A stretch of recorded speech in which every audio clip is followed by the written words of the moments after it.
আসসালামু আলাইকুম, welcome to টোনাটনিস diary.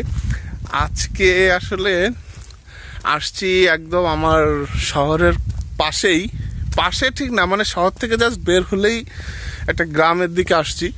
তো এখানে আসার উদ্দেশ্য জাস্ট আশপাশের সৌন্দর্যটা আপনাদের সাথে শেয়ার করা।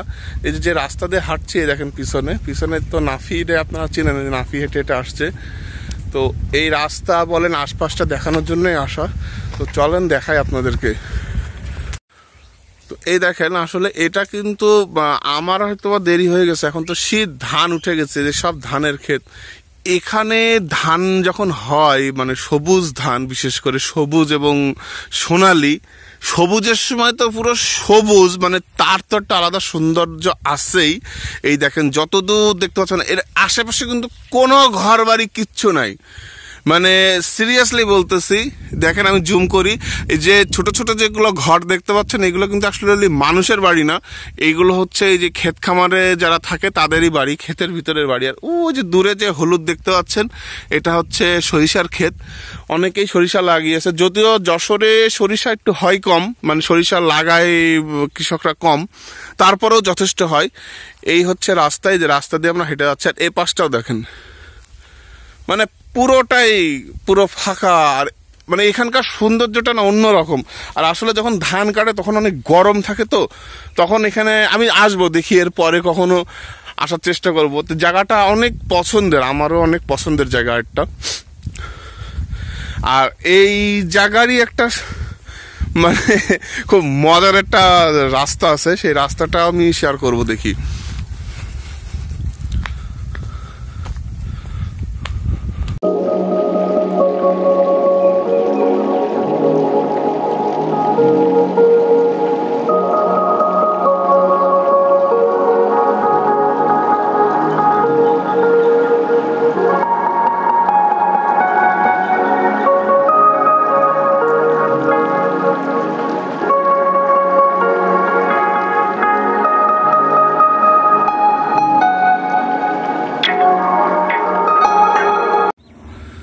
তো আপনারা তো সরিষার ক্ষেতের একটা ভিউ আপনাদেরকে দেখালাম।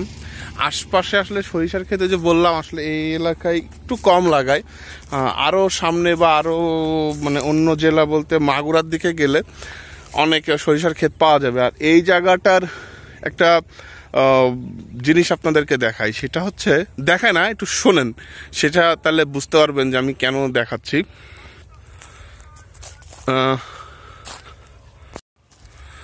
জাস্ট আমি কথা বলা কিছুক্ষণ বন্ধ রাখি, কোনো মিউজিক না, থাকবে না এখানে।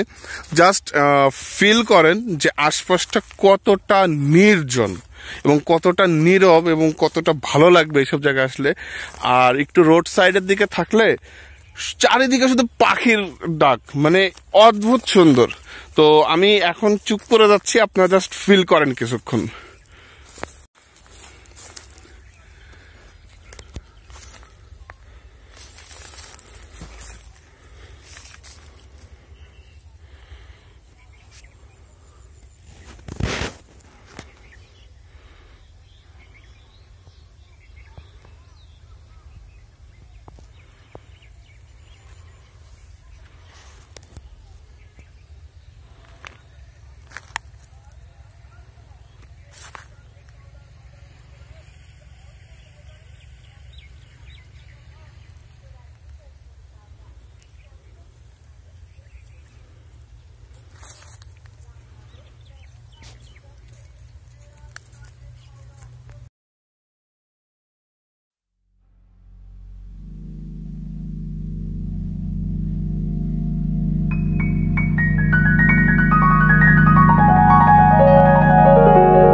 তো দেখলেন তো আশপাশের সৌন্দর্য, আর কেমন লাগলো অবশ্যই কমেন্টে জানাবেন।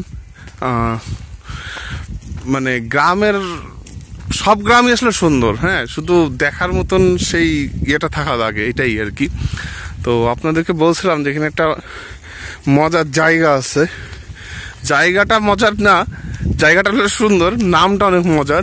সেই জায়গায় আমরা যাচ্ছি, যে সামনে দেখতে পাচ্ছেন এটাই মেন রোড। আর রাস্তাটা কিন্তু পুরোটাই ঠিক এরকম আর কি, গাছ দিয়ে ঢাকা। সো অসম্ভব সুন্দর একটা জায়গা। আর এখানে প্রচুর মানুষ আসে। এখন তো আসলে আমি আসছি দুপুরের দিকে, এজন্য কিছুটা মানুষ কম। বিকালে অনেকেই আসে। এটা এখন যশোরের আরও একটা মানে ঘোরার জায়গা হয়ে গেছে। তো বেসিক্যালি এই মোড়টায় যে 3 রাস্তার যে মাথা, এটাই আর কি খুব ইন্টারেস্টিং একটা নাম আছে এটা, সেটা আমি বলছি, চলেন মোড়ে যাই। তো এইবার রাস্তাটা দেখেন, এই একদিকে রাস্তা গেছে, এই যে একদিকে চলে গেল, এই দিকের যে রাস্তাটা দেখতে পাচ্ছেন এটা দিয়ে আর কি শহরে যাইতে হয়। আর এই যে এই রাস্তাটা দিয়ে আর কি আমরা ভিতরের দিকে গেছিলাম। তো ঠিক এক্স্যাক্টলি এই মোড়টার নাম হচ্ছে সেলফির মোড়, ঠিক আছে। মানে মানুষ এত বেশি এখানে এসে সেলফি তোলে, যার কারণে এই রাস্তার এই মাথাটার এই মোড়টার নামই হয়ে গেছে আর কি সেলফির মোড়। আপনাদেরকে যেটা বলছিলাম, এই দেখেন এই রাস্তাটা দেখেন, এই রাস্তাটা দিয়েই আর কি শহরে যাইতে হয়। দেখেন রাস্তাটা দেখেন, অদ্ভুত সুন্দর রাস্তা। তো এটাই আর কি। আর এখানে এই যে আরেকটা দোকানও হয়েছে, এই দোকানটাকে ছিল না। তো এখানে আসলে আর কি চাটাও খাইতে পারবেন। মানে জায়গাটা আসলে অসম্ভব সুন্দর। যশোরে যদি যারা আসেন তারা তো আসবেনই, অনেকেই আসেন। আর যশোরে যারা ঘুরতে আসবেন তারা অবশ্যই এখানে আসবেন, জায়গাটা আসলে অনেক সুন্দর। তো দ্যাটস ইট, এইটাই আর কি। আমিও আসলাম, আপনাদের সাথে একটু শেয়ার করলাম, এটার জন্য এখানে আসা। তো দ্যাটস ইট, ভিডিও এখানে শেষ করছি। আর সবসময় যেগুলো বলি, যে যারা ঘুরতে পছন্দ করেন, ফটোগ্রাফি পছন্দ করেন, তারা আমাদের প্রতিচ্ছবি গ্রুপে জয়েন করেন। যারা খাইতে পছন্দ করেন, খাওয়ার ব্লগ করেন বা ফুড ব্লগ করেন বা কি বলে আপনার কুকিং ব্লগ করেন, তারা আমাদের পেটু গ্রুপে জয়েন করেন। আর অতি অবশ্যই আমাদেরকে পেজ এবং ইনস্টাগ্রামে ফলো করেন। তো দ্যাটস ইট, আল্লাহ হাফেজ।